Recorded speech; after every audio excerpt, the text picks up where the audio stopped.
Today, I'm covering 5 reasons why I chose the Rode Wireless Go 2 over the DJI wireless mic, and this video will certainly give clarity for those who are stuck between these two options and come closer to a buying decision. Point number 1 is very practical. Price. The DJI mic comes in at about $381, while the single unit comes in at only $193. As I'm filming solo most of the time, I don't exactly need two microphones. Now in all honesty, if I need two microphones, I'll likely go for the DJI one over the Rode one, but it's not practical for me to come up 100% more to get another microphone which will likely sit in my dry cabinet collecting dust. Number 2, functionality and physical differences. In terms of their physical form, both of these microphones are really similar in size. There are tons of YouTubers that have actually bought both of them and compared them. One is just in the shape of a rectangle, while the other is a square.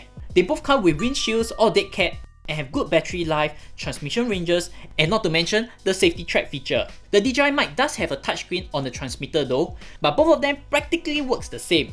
Number 3, charging case and magnetic clip. Now you must be thinking, doesn't the DJI wireless mic have a charging box, but the Rode Wireless Go 2 doesn't? Yes, that is one noticeable difference that I cannot avoid. The case looks really nice to be honest, and when it's plugged in, it activates a charging screen on your receivers to indicate the charge of all 3 devices too.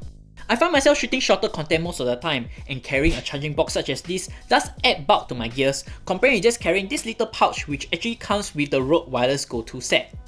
When I'm moving around, I would like to carry as light as possible, as I'm not like other YouTubers who live in a bigger country which need to travel miles between different locations, and charging on the go does make a huge difference. I live in a country called Singapore, and you can practically travel from one coast to the end of another coast within 2 hours, so it isn't such a big deal for me. Now when we talk about charging case, we also need to talk about its magnetic clip, which is actually located at the back of the microphones. Be it Rode or DJI, both of these have it, but the Rode, you need to get it separately for another 20 USD. So in hindsight, both of them does have it and you're not missing much. Number 4, assured audio quality. One thing that I really like is Rode's audio quality. If you don't already know, I use Rode microphones for almost all of the content that is on this channel. Not to say that DJI is not good, I really like the one that comes with the DJI Pocket 2 as it gives me very crisp audio.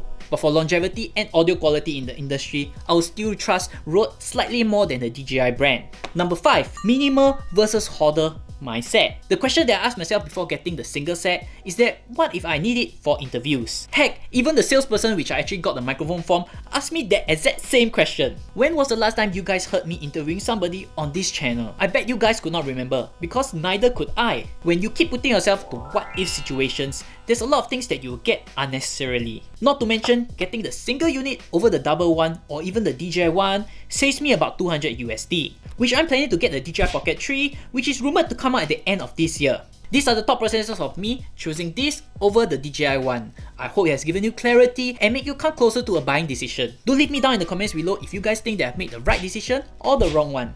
If not, I'll see you guys in the next video.